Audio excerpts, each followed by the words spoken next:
we're paying more for things. Inflation hits a record high, so will the cost of your shopping bill keep going up? And what's causing the price rise? And mourning the loss of a rugby rangatira. Chiefs and Māori All Blacks player Sean Wainui dies in a car crash. Police investigate how it occurred.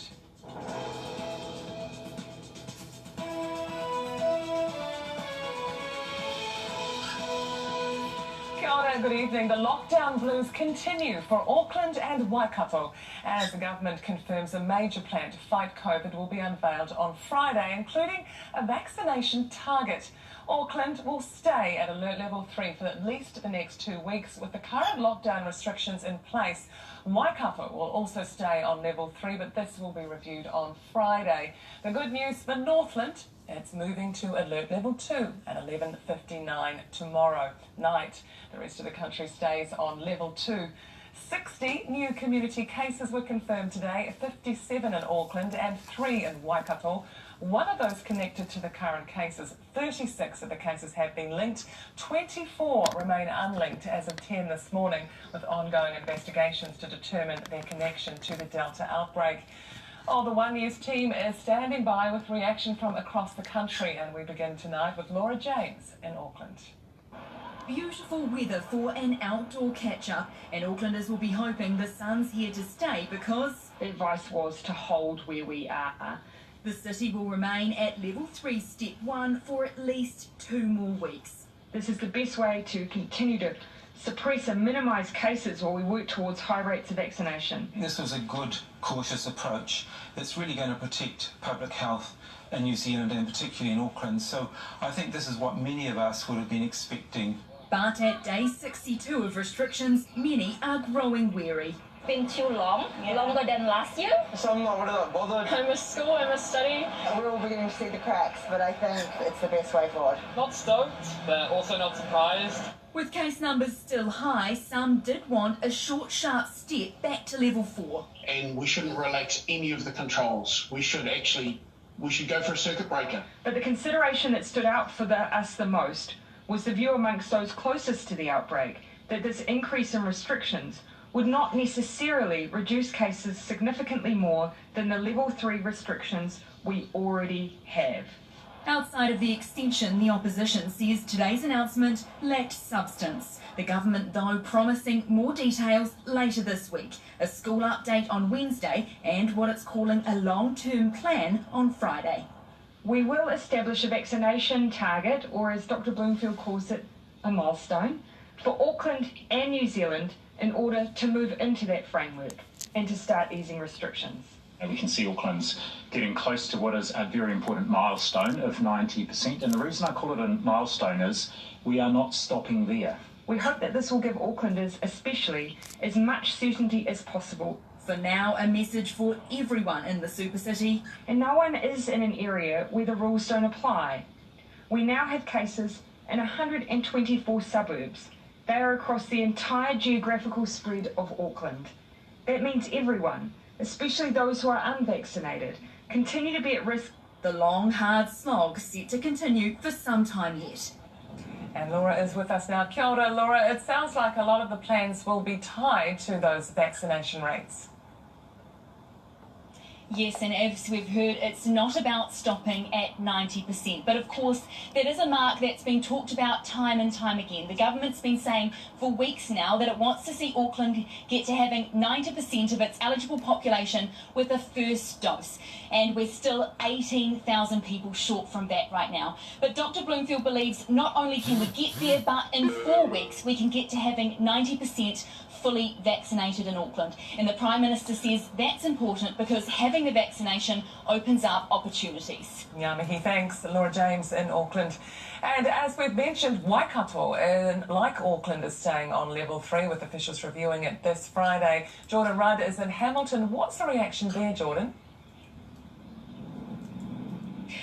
Frustration is definitely the theme here in Waikato, Wendy, particularly over the fact there's no clear end in sight. The Prime Minister this afternoon said Cabinet will simply review the alert system here on Friday. Now, I've been talking to Hamilton Mayor Paula Southgate, who said she's not surprised by the news, but she is concerned for the small to medium businesses here in Kirikiriroa. And she says it's time for the government to think of a new way to move forward, because at the moment she says it's, quote, killing optimism.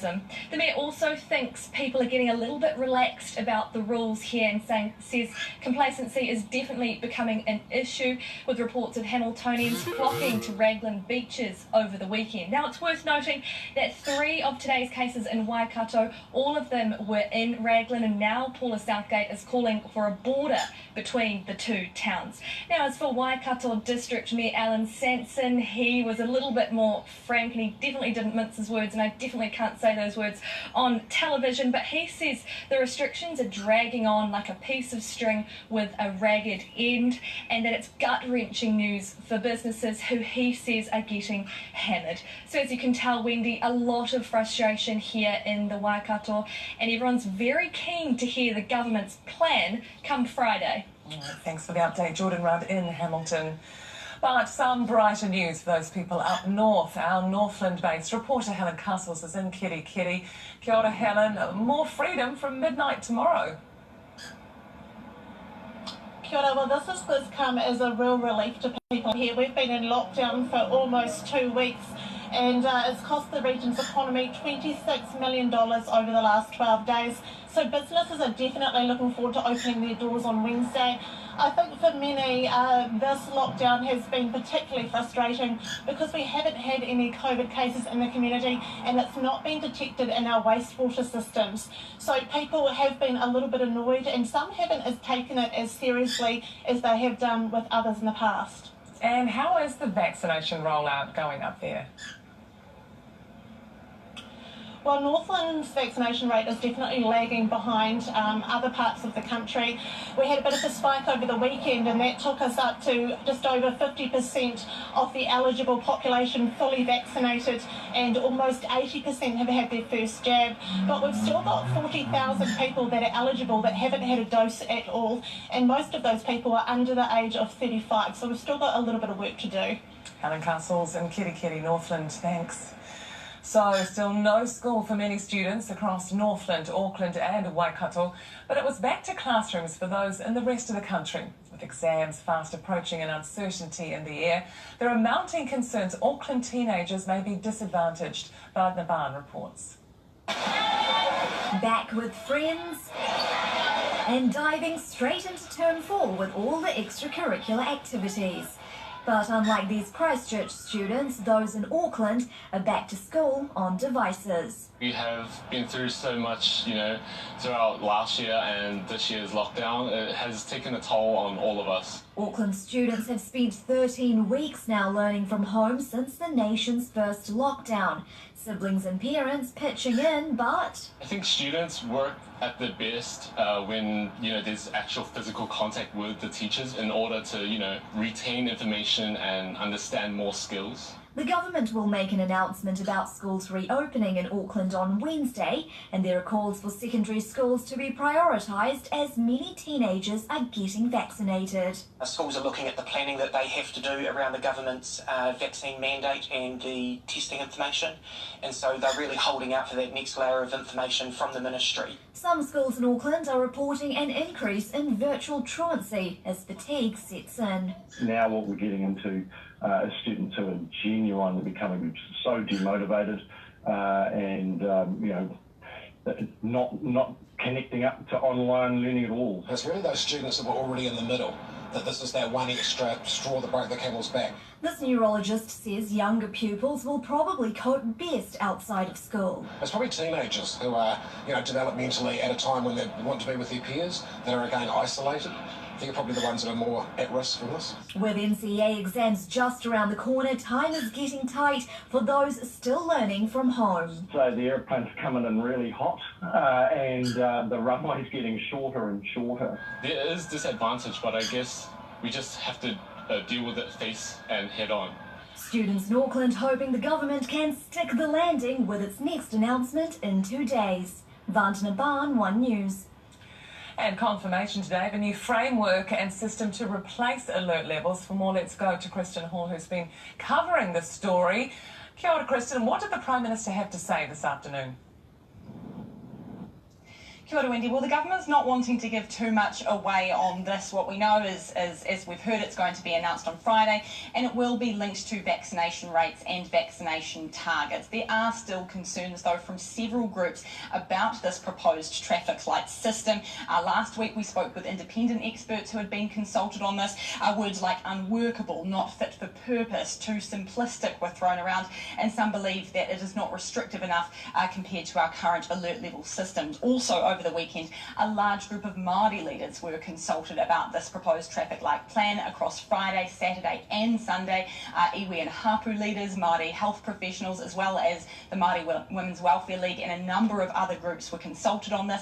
And today they announced they reject the traffic light plan. There's strong opposition to it.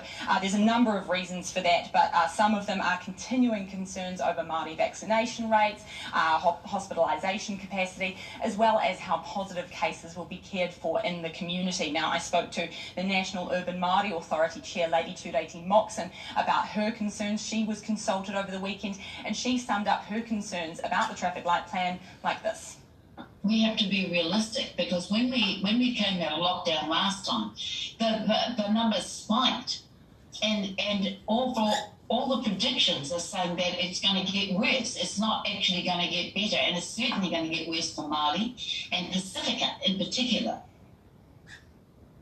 Now, the Prime Minister did say this afternoon this plan isn't necessarily finalised yet. There could still be changes to be made to it, but of course there is not a lot of time between now and Friday, and those Māori leaders will be looking out to see how many of their concerns are taken on board when this plan is announced at the end of the week. Ngā mihi, thanks Kristen Hall in Wellington. Now, to give us his take on today's development, we're joined by Professor Rod Jackson from Auckland University. Thank you very much for joining us, Professor. What are your thoughts overall on today's announcement first? Well, there are three messages I took from today, and one relates to lockdowns, the other to vaccine targets, and the third to vaccine passports. So, with the lockdowns, I think Auckland's going to stay in level 3 or some version of it for the foreseeable future. I don't think there's an easy timeline. I mean, COVID doesn't play to any timelines, and Auckland's got COVID established in the community, so I don't know when that's going to stop. Northland's escaped the bullet. I think that's great. It may be in some isolated communities that we can't detect because there's no reticulated sewage, but let's hope they've escaped. The Waikato still got a few problems, but we could get on top of it in the Waikato, so the Waikato could eliminate, and that would be great. But look, everything we're doing is just giving us time to get everyone vaccinated, and that's why I was keen on that signal about a vaccine, a very high vaccine target. It's got to be north of 95%. That last 5 to 10% of people, they're our most vulnerable people, and if we don't vaccinate them, our hospitals will be full, no one else will get into our hospitals. So I think that's absolutely key. And then the final point, which was the vaccine passport. Now, that's a really good signal, because what it's going to mean is for many people, it's going to be no jab, no job, no fun. And that's going to move a group of people into vaccination, those people who just haven't got around to it. It won't work for those people who don't have jobs and don't have fun. Those disadvantaged people, we need to get to them through their leaders, through the people they trust, through Māori leaders, through Pacific leaders, through gang leaders, through GPs, through the people they trust. So it sounds like it's all about the vaccination levels now. Are we going fast enough? Look, it's all about vaccination level. No, Wendy, we're not going fast enough. We have to pull out all the stops. Look, the Vaxathon was a great idea, and I hear today that, that's having a continued effect in some communities. But, let's be totally frank that there's a significant proportion of the population who won't be touched bi-vaxxers. These are the people where we need far more nuanced approaches to vaccination. You know, it's going to be one-on-one, it's going to be door-knocking, it's going to be identifying the people they trust. It really will be all about trust for a significant proportion of that group. You know, if they don't trust people like me, if they don't trust doctors, they don't trust this establishment, we've got to find the people they trust. Professor Rod Jackson, thank you very much for joining us from Auckland University. Well, police have launched an investigation into the party on Auckland's North Shore at the weekend that broke level 3 restrictions. Video posted online showed a house packed with partygoers. Police are considering enforcement action and called the event disappointing. Officers attended the address after 4 a.m, but by that time, the majority of the revellers had left. Talent agencies have told One News they have dropped 2 of the people who attended the party from their books. FI Arkanay still to come. Inflation reaches a 10-year high as the cost of living goes up and why it's expected to rise even further.